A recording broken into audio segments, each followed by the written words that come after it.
Walmart future predictions. The 10 telltale signs that the future looks bad for Walmart. Walmart announced quarterly results last week, and they were not good. Sales were down $500 million versus the previous year, and management lowered forecasts for calendar 2016, and profits were down almost 8% versus the previous year. The stock dropped, and pundits went negative on the company. But if we take an historical look, despite how well Walmart's value has done between 2011 and 2014, there are ample reasons to forecast a very difficult future. Sailors used small bits of cloth tied to their sails in order to get early readings about the wind. These small bits, called telltales, give early signs that good sailors use to plan their navigation forward. If we look closely at Walmart, we can see telltales of problems destined to make the retailing giant's future difficult. 1.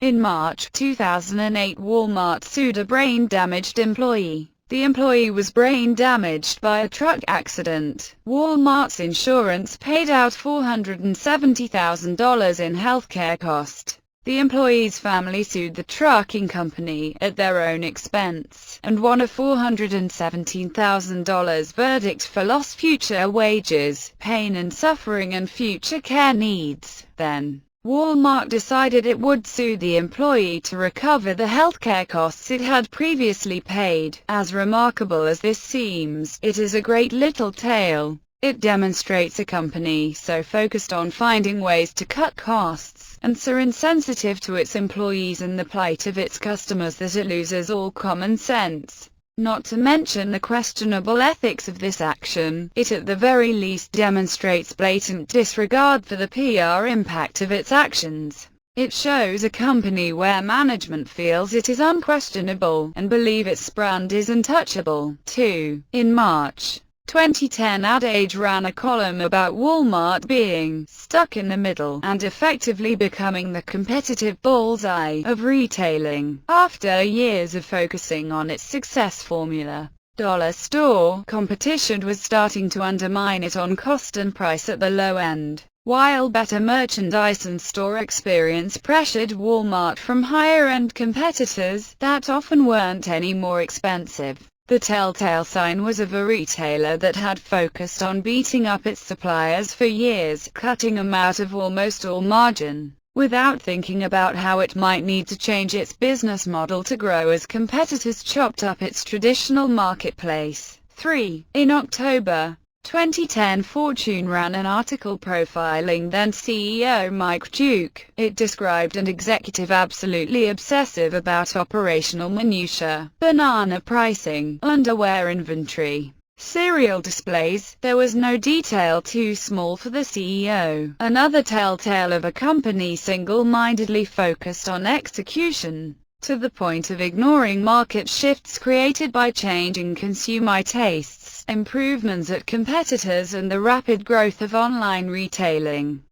There was no strategic thinking happening at Walmart, as executives believed there would never be a need to change the strategy. 4. In April 2012, Walmart finds itself mired in a scandal regarding bribing Mexican government officials in its effort to grow sales.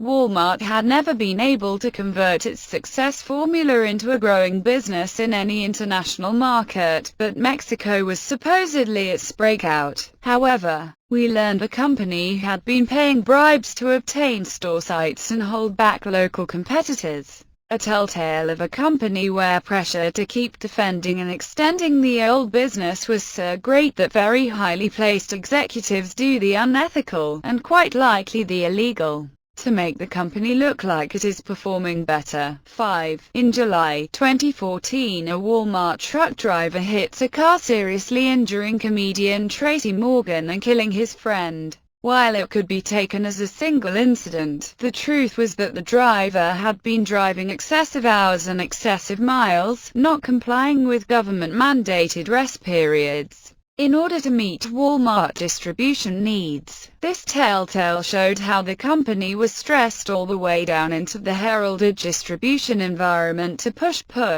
push a bit harder to do more with less in order to find extra margin opportunities. What once was successful was showing stress at the seams, and in this case it led to a fatal accident by an employee. 6. In January 2015 we discover traditional brick-and-mortar retail sales fell 1% from the previous year. The move toward online shopping was clearly a force. People were buying more online and less in stores. This telltale bode very poorly for all traditional retailers, and it indicated that as the biggest Walmart was sure to face big problems. 7. In July 2015 Amazon's market value exceeds Walmart's. Despite being quite a bit smaller, Amazon's position as the online retail leader has investors forecasting tremendous growth. Even though Walmart's value was not declining, its key competition was clearly being forecast to grow much better. The telltale implies that at least some, if not a lot,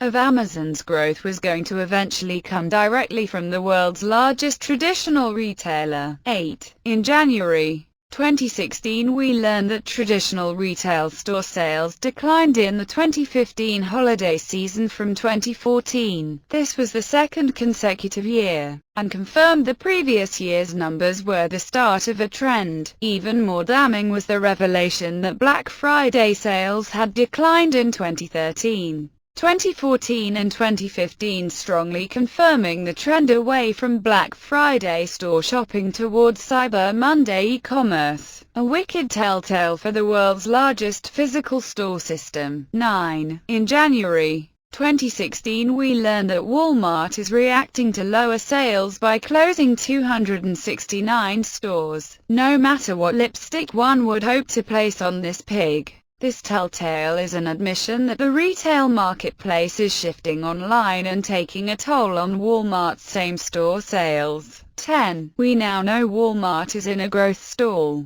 A growth stall occurs anytime a company has 2 consecutive quarters of lower sales versus the previous year, or 2 consecutive declining back-to-back quarters. In the third quarter of 2015, Walmart sales were $117.41 billion versus same quarter in 2014 $119 billion, a decline of $1.6 billion. Last quarter Walmart sales were $129.67 billion versus year ago same quarter sales of $131.56 billion, a decline of $1.9 billion. While these differences may seem small, and there are plenty of explanations using currency valuations, store changes, etc., the fact remains that this is a telltale of a company that is already in a declining sales trend. And according to the conference board, companies that hit a growth stall only maintain a mere 2% growth rate 7% of the time. The likelihood of having a lower growth rate is 93%. And 95% of stalled companies lose 25% of their market value, while 69% of companies lose over half their value. Walmart is huge, and its valuation has actually gone up since the Great Recession began. Its valuation also rose from 2011 to 2014 as Amazon exploded in size.